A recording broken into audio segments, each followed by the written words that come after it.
ओम नमः शिवाय. शिवलीलामृताचा अध्याय 2. चला ऐकूया या दिव्य लीलाचं सारांश.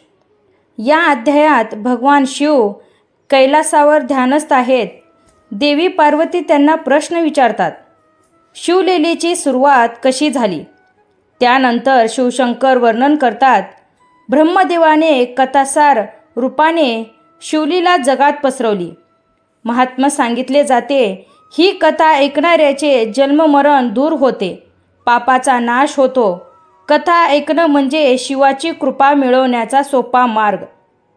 ही कथा आवडली तर लाईक करा, शेअर करा आणि चॅनल श्री स्वामी कृपाला सबस्क्राईब करा. पूर्ण अध्यायासाठी डिस्क्रिप्शनमध्ये लिंक दिलेली आहे, नक्की ऐका.